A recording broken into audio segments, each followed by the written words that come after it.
So here we're back looking for the leak on the refrigerant, and this is video 3. So you already know I nitrogen tested it. I went around with the ultrasonic leak detector, could not find anything. So when you see from the last video, I thought I was picking up something right in here pointing towards the condenser. It was a false positive. The reason it was a false positive, I was making a video and I didn't pay attention.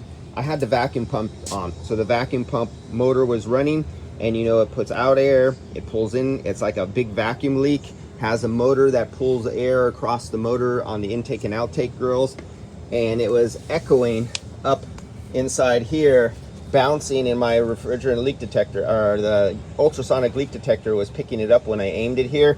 When I turned off my vacuum pump, that pickup of my ultrasonic leak detector went away. So false positive, me causing my own problem. So let's get back here. High pressure. So remember, I turned this on the pressure decay test. So we are now 8 minutes and 13 seconds into the pressure decay test. And you see this where it says minus 0.1. We only dropped 1/10 of 1 psi. You can never read that on an analog gauge, but that's nothing. That's negligible. That could just be the expanding of hoses having pressure in it, even though it's been a while. So this is a leak that is not happening right now, because I can test, I could measure, I could record and document. It is not happening at this pressure, and I could crank the pressure up more, but I'm pretty sure this is a leak that's going to happen when some metal or rubber gets hot or cold, or there's road vibration driving down the road, or the oscillations of just the compressor cycling off and on and stuff like that. And once the system is put back into use, either the leak will happen right in front of me while it's statically, or it'll happen later on the day while the customer is driving the vehicle around. Let's see what scenario we find out. So now what I'm going to do is bleed out the air.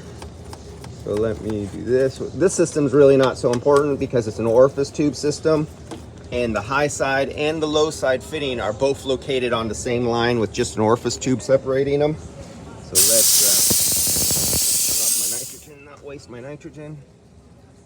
Let's dump that. Let's dump the nitrogen. So now we're just bleeding off the nitrogen out of the system. And you can see the pressure falling.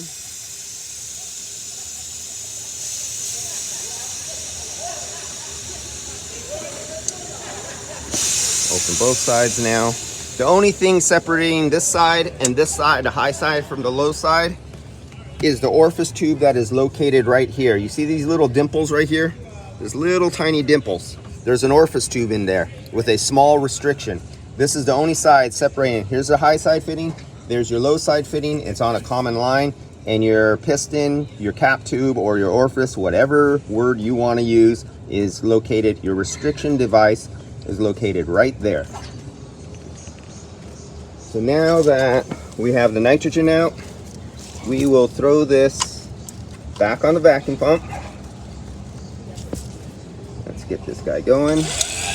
Got a micrometer here for you guys who are just coming in on this unit here. Let's plug in this big boy. I want to get done.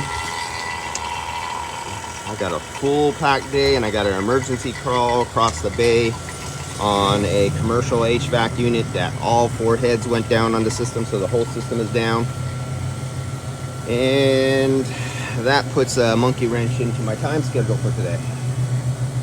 All right, guys, I will come back to you when this thing is evacuated and ready to add refrigerant.